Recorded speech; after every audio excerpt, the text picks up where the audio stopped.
Hello all, welcome to Crown Academy. நம்ம Crown Academyல UGTRBக்கான நியூ பேட்சஸ் ஸ்டார்ட் பண்ணிருக்கோம். ஆல்ரெடி 2 யூனிட் கம்ப்ளீட் ஆயிடுச்சு. இது 3rd யூனிட் நம்பர் 2. நம்மளோட Crown Academyல UGTRBக்கான நியூ பேட்ச்ல study material, online test, regular classes and then video classes இது எல்லாமே அவைலபிளா இருக்கு. இந்த வீடியோல நம்ம பார்க்க போறது யூனிட் நம்பர் 2 கிளைமேட்டாலஜி. மொத்தம் டிஆர்பி போர்டு யூஜிடிஆர்பி ஜியோகிராஃபிக்கு 10 யூனிட்ஸ் கொடுத்துருக்கு. Unit number 1 geomorphology, unit number 2 climatology, unit number 3 oceanography complete ஆயிருச்சு. ஜியோமார்பாலஜி ப்ராசஸிங்ல இருக்கு அண்ட் கிளைமேட்டாலஜி இன்னிலிருந்து நம்ம ஸ்டார்ட் பண்ணலாம். இன்னைக்கு நம்ம ஸ்டார்ட் பண்ண போற டாபிக் சாப்டர் நம்பர் 2 சூரிய கதிர்வீச்சல் மற்றும் வெப்ப சமநிலை. இன்சோலேஷன் பத்தியும் ஹீட் பட்ஜெட் பத்தி இன்னைக்கு நம்ம பார்க்க போறோம். ஃபர்ஸ்ட் பார்க்க போறது வெப்ப சக்தி, ஹீட்டிங் பவர்னா என்ன அப்படின்னு சொல்லி பார்ப்போம். அடுத்து சூரிய கதிர்வீச்சலோட பரவல், டிஸ்ட்ரிபியூஷன் ஆஃப் இன்சோலேஷன் பார்ப்போம். இதுவும் இன்சோலேஷன் தான். இன்சோலேஷன்னா என்ன அது எல்லாத்தையும் இதுல பார்ப்போம். அடுத்து சூரிய கதிர்வீசல் வளிமண்டலத்துல எவ்வளவு லாஸ் ஆகுது, என்ன மாதிரியான சேஞ்சஸ் அதால நடக்குதுன்னு பார்ப்போம். அடுத்து ஹீட் பட்ஜெட், ஹீட் பேலன்ஸ் ரெண்டுமே ஒண்ணுதான். வெப்ப சமநிலை அப்படி இல்லைன்னா ஹீட் பட்ஜெட்னு சொல்லுவோம், அதை பார்ப்போம். அடுத்து வெப்பநிலை வீச்சு, ரேஞ்ச் ஆஃப் டெம்பரேச்சர் பத்தி பார்ப்போம். ரேஞ்ச் ஆஃப் டெம்பரேச்சரோட பரவல்ல காணப்படக்கூடிய முக்கியமான அம்சங்கள் என்னென்ன, இம்பார்ட்டன்டான ஃபீச்சர்ஸ் என்னென்னு பார்ப்போம். அடுத்து டெய்லி வெப்பநிலை வீச்சு எப்படி இருக்கு அப்படின்னு பார்ப்போம். அடுத்து வளிமண்டலத்தின் நிலை, ஸ்டேட்டஸ் ஆஃப் அட்மாஸ்பியர் என்னன்னு சொல்லி பார்த்துட்டு கடைசியா ஒரு 10 ப்ராக்டிஸ் கொஸ்டின் பார்த்து இந்த செஷனை கம்ப்ளீட் பண்ணிடுவோம். சூரிய கதிர்வீசல் இதுக்கு இன்சோலேஷன் ஒரு பேர் இருக்கு. இப்போ சூரியன் பூமிக்கு ஹீட்டையோ டெம்பரேச்சரையோ கொடுக்குற ஒரு முக்கியமான ஒரு ஆதாரமா சூரியன் தான் இருக்கு இல்லைங்களா. சூரியன் ஒரு நெருப்பு கோலம். அது வெப்பமான ஒரு வாயுக்களால் நிரப்பப்பட்ட ஒரு நெருப்பு கோலம். என்னென்ன கேஸ்னா அதுல அதிகமா இருக்கிறது ஹைட்ரஜனும் ஹீலியமும் தான். 2 ஹைட்ரஜன் கேஸ் ஒன்னா சேர்ந்து ஹீலியமா மாறும். அதனாலதான் ஹீட் ப்ரொடியூஸ் ஆகுது. அந்த ப்ரொடியூஸ் ஆகுற ஹீட்டை நம்ம சன்ல இருந்து எர்த்துக்கு கொடுக்குது. அந்த ஹீட்டை தான் இந்த சூரிய கதிர்வீச்சு தான் இன்கமிங் சோலார் ரேடியேஷன் அப்படின்னு சொல்லுவோம். இன்கமிங்ல இருந்து இன்னும், சோலார் இருந்து சோலும், ரேடியேஷன்ல இருந்து ஷன்னும், இது எடுத்துதான் இன்சோலேஷன் அப்படின்னு சொல்லுவோம். இன்சோலேஷனுக்கு உள்வரும் சூரிய கதிர்வீச்சு அப்படின்னு பேர் இருக்கு. இந்த இன்சோலேஷன் மின்காந்த அலை வடிவத்துல ரேடியேஷன் வேவா நம்மளோட எர்த்துக்குள்ள வரும். எவ்வளவு ஸ்பீட்ல வரும்னா ஒரு செகண்டுக்கு 2,97,600 கிலோமீட்டர் அப்படின்ற ஸ்பீட்ல வரும். இது 2 டைப்பா பிரிப்பாங்க. ஒன்னு லாங் வேவ், இன்னொன்னு ஷார்ட் வேவ்னு 2ஆ பிரிப்பாங்க. லாங் வேவா இருக்குது என்னன்னா அகசிவப்பு கதிர்கள், இன்ஃப்ராரெட் ரேஸ். இது வளிமண்டலத்துல இருக்கிற வாட்டர் வேப்பர் இருக்கு இல்லைங்களா, அது அப்சர்வ் பண்ணிக்கும். அடுத்து கிட்டத்தட்ட ஒரு 6% இருக்கிற ஷார்ட் வேவா இருக்குது எதுனா நம்மளோட அல்ட்ரா வயலட் ரேஸ், புற ஊதா கதிர்கள். இதை வளிமண்டலத்துல இருக்கிற ஓசோன் தடுத்து வச்சுக்கும். இது இல்லாம இந்த 2 கதிரும் இல்லாம மற்ற கதிர்கள் தான் நம்மளுடைய கண்களுக்கு புலப்படக்கூடிய கதிர்கள். இததான் சூரிய ஒளி அப்படின்னு இப்ப நம்ம சொல்றோம். இந்த சூரிய ஒளி கிட்டத்தட்ட ஒரு 7 கலர்ஸ்ல நமக்கு தெரியும். ஊதா, வயலட்டு, கருநீலம், இண்டிகோ, நீலம் ப்ளூ, பச்சை கிரீனு, மஞ்சள் எல்லோ, ஆரஞ்சு, ரெட். இதுதான் விப்ஜிஆர் அப்படின்னு சொல்லுவாங்க. இதுதான் வானவில்லுடைய கலரு. இந்த சூரிய ஒளி தான் பூமியை ஹீட் பண்ணுது, வெப்பப்படுத்துது. சூரிய நிலை என்ன, சோலார் கான்ஸ்டன்ட்னா என்னன்னா, இப்போ சூரியன்ல மொத்தம் கதிர்வீச்சல்ல 2000 மில்லியன்ல ஒரு பாகம் தான் பூமி அடையுது இல்லைங்களா.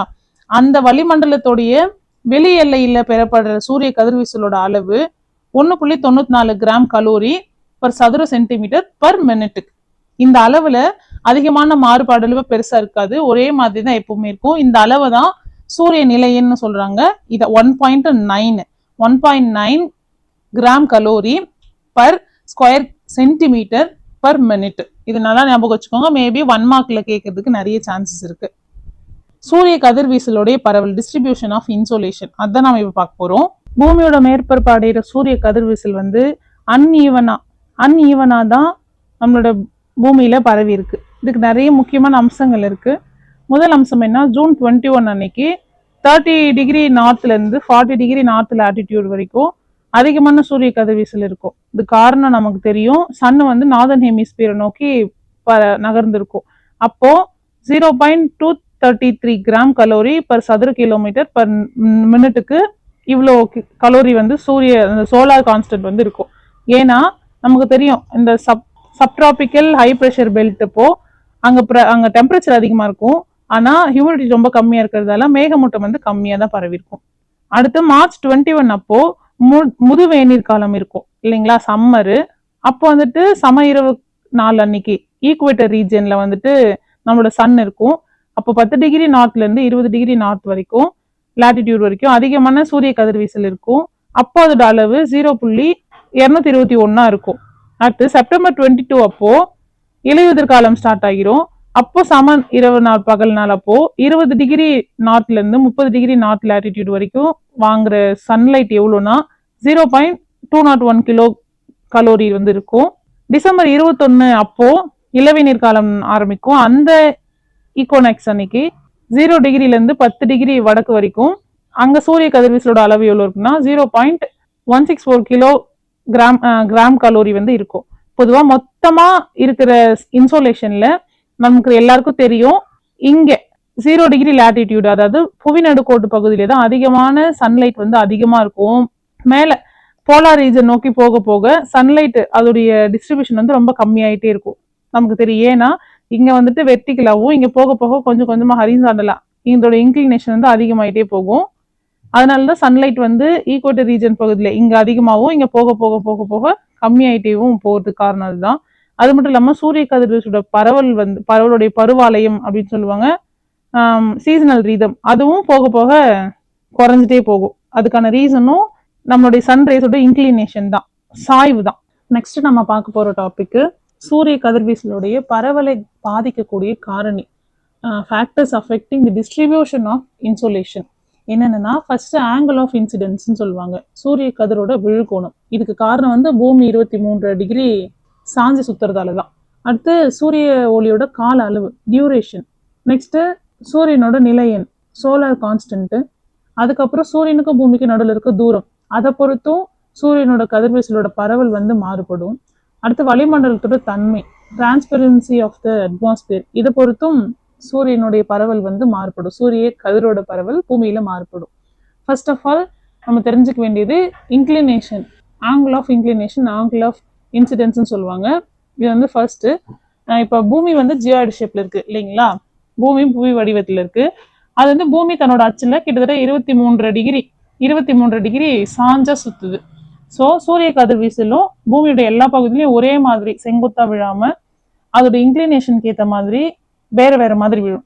புவிநடு கோட்டில இருந்து துருவம் நோக்கி போக போக கதிர்வீசலோட கோணம் வந்து குறைஞ்சிட்டே இருக்கும்ன்றது நம்ம எல்லாருக்கும் தெரிஞ்ச விஷயம் தான். இப்போ சாய்வான கதிர் காட்டிலும் செங்குத்தா எங்க கதிர் படுதோ அங்கதான் அதிகமான வெப்பநிலை இருக்கும். இதுக்கு காரணம் செங்குத்தா படுற கதிர் வந்துட்டு ஸ்ட்ரைட்டா அட்மாஸ்பியர்ல இருந்து பூமியோட பரப்பு தொடுறதுக்கு ஸ்ட்ரைட்டா வந்துடும். நிறைய தூரம் டிராவல் பண்ண வேண்டியது இல்லை, அதுக்கு தூரமும் கம்மி தான், அது இல்லாம சாய்வும் கம்மி தான். அண்ட் இது கிட்டே இருக்கிறதால இதோட அட்மாஸ்பியருக்கும் நம்மளுடைய ஏர்த்துக்கும் டிஸ்டன்ஸ் ரொம்ப கம்மியா இருக்கிறதால அங்க ரிஃப்ளெக்ஷனோ இல்ல அப்சர்வேஷனோ இல்லைன்னா ஸ்கேட்டரிங், இது மூணுமே நடக்காது. ஸோ இது மூணுமே நடக்கிற இடத்துல தான் சன்லைட் வந்துட்டு இன்சோலேஷன் ரேஸ் எல்லாமே சிதறடிக்கிறதாலேயோ இல்ல அப்சர்வ் பண்றதாலேயோ ஸ்கேட்டர் பண்றதாலேயோ சன்லைட்டோட வீரியம் வந்து கம்மியாயிரும். இது எதுவுமே நடக்காததால செங்குத்தா விழுற இடத்துல டெம்பரேச்சர் அதிகமாகவும், கொஞ்சம் இன்க்ளினேஷன் அதிகமா இருக்கு சாய்வா விழுற இடத்துல டெம்பரேச்சர் வந்து கம்மியாகவும் இருக்கு. இதுக்கு காரணம் வந்து நம்மளோட பூமியோடைய சாய்வு கோணமும் தான் அதுக்கு முக்கியமான காரணமா இருக்கு. ரெண்டாவது சூரிய ஒளியோட கால அளவு, இது ரொம்ப இம்பார்ட்டன்ட். Duration of சன்ஷைனு. பூமி சுத்துது இல்லைங்களா, பூமி தன்னைத்தானேயும் சுத்துது, அதோட அச்சுல சாஞ்சு அண்ட் இணைத்தன்மை பேரலைசேஷன். அதுக்கு அடுத்த முக்கியமான ஒண்ணு, பூமி சூரியனையும் சுத்தி வருது. இந்த மாதிரியான நிறைய காரணங்களால நமக்கு வந்து சீசன்ஸ் உருவாகுது. 4 சீசன், கோடை காலம், இலையுதிர் காலம், குளிர்காலம், வசந்த காலம். இந்த 4 காலம் உருவாகுது இல்லைங்களா. இந்த 4 காலத்துக்கு ஏற்ற மாதிரி தான் சூரிய ஒளியோட கால அளவும் மாறுபடும். புவிநடு கோட்டு பகுதியிலிருந்து துருவம் நோக்கி போக போக, புவிநடு கோட்டு பகுதியிலிருந்து துருவம் நோக்கி போக போக ஒரு சீசன்லயும் ஒரு மாதிரியான டே அண்ட் நைட்டு வேரியஸ் ஆகும். டே அதிகமாகும் ஒரு சில இடத்துல, நைட்டு அதிகமாகும் ஒரு சில இடத்துலன்ட்டு டே நைட் வேரியேஷன் நம்மளுடைய சீசன்ஸால உருவாகுது. பூமி சூரியனை சுத்தி வரும்போது வருஷத்துக்கு 2 நாள் வந்து புவிநடு கோட்டு பகுதியில ஸ்ட்ரைட்டா சன்லைட் வந்து விழும். அதை வந்து சம பகல் இரவு நாள்னு சொல்லுவோம், ஈக்குவனாக்ஸ்ன்னு சொல்லுவோம் அதுக்கு பேரு. அது எப்போனா மார்ச் 21 நாளும் செப்டம்பர் 23 நாளும் ஸ்ட்ரைட்டா புவிநடு கோட்டு பகுதியில சூரிய கதிர்வீச்சு வந்து செங்குத்தா விழும். இந்த 2 நாள்லயும் பூமி முழுசுமே பகலும் இரவும் ஈக்குவலா இருக்கும். பகல் வந்து 12 மணி நேரமும் ஈக்குவல், நைட் வந்து 12 மணி நேரமும் ஈக்குவலா வந்துட்டு பரவி இருக்கும். அந்த டேக்கு பேர் ஈக்குவனெக்ஸ். இதை நல்லா ஞாபகம் வச்சுக்கோங்க. மார்ச் 21 வந்து வசந்த பகலிரவு நாள் அப்படின்னு சொல்லுவாங்க. செப்டம்பர் 23 இலையுதிர்கால பகலிரவு நாள் அப்படின்னு சொல்லுவாங்க. இது மேபி மேட்ச்ல கேட்கலாம். இன்னும் 2 நாள் இருக்கு, அதுவும் வரும். மேட்ச்ல வந்துட்டு கேட்கறதுக்கு நிறைய சான்ஸ் இருக்கு. இந்த டைம்ல வந்துட்டு புவிநடு கோட்டு பகுதியில இருந்து துருவம் நோக்கி போக போக சூரிய கதிர்வீசலோட அளவு வந்து 2 சைடுமே, நார்தர்ன் ஹெமிஸ்பியர்லயும் சரி சதர்ன் ஹெமிஸ்பியர்லயும் சரி கம்மியாயிட்டே போகும். சூரிய கதிர் வந்து டிசம்பர் 22 அப்போ மகர ரேகையில 23 டிகிரி சவுத் லாட்டிடியூட்ல இருக்கும், டிராபிக் ஆஃப் கேப்ரிகான்ல இருக்கும். அப்போ அண்ட் ஜூன் 21 அப்போ கடகரேகையில இருக்கும், 23 டிகிரி நார்த்து டிராபிக் ஆஃப் கேன்சர்ல இருக்கும். இது ரெண்டுத்துலயும் செங்குத்தா விழும். டிசம்பர் 22 வந்துட்டு குளிர்கால அயன சந்தி வின்டர் சோல்ஸ்டிக்னும், ஜூன் 21 சம்மர் சோல்ஸ்டிக்னும், அதாவது கோடைக்கால அயன சந்தின்னு சொல்லுவாங்க. சோல்ஸ்டிக் அப்படின்றது ஒரு லத்தீன் வேர்டு. அதுக்கு என்ன மீனிங்னா சன் ஸ்டாண்ட், சூரியன் வந்து நிக்குது, ஸ்டாண்ட் நேரா நிக்குதுன்னு அர்த்தம். இப்போ சம்மர் சோல்ஸ்டிக் அப்போ நார்தர்ன் ஹெமிஸ்பியர்ல கடக ரேகையில சன் ஸ்ட்ரைட் ஆகும். வின்டர் சோல்ஸ்டிக் அப்போ southern ஹெமிஸ்பியர்ல Makara ரேகையில tropic of கேப்ரிகான்ல Sun வந்து ஸ்ட்ரைட்டாவும் நிற்கும். அதான் வந்து சொல்லியிருக்காங்க.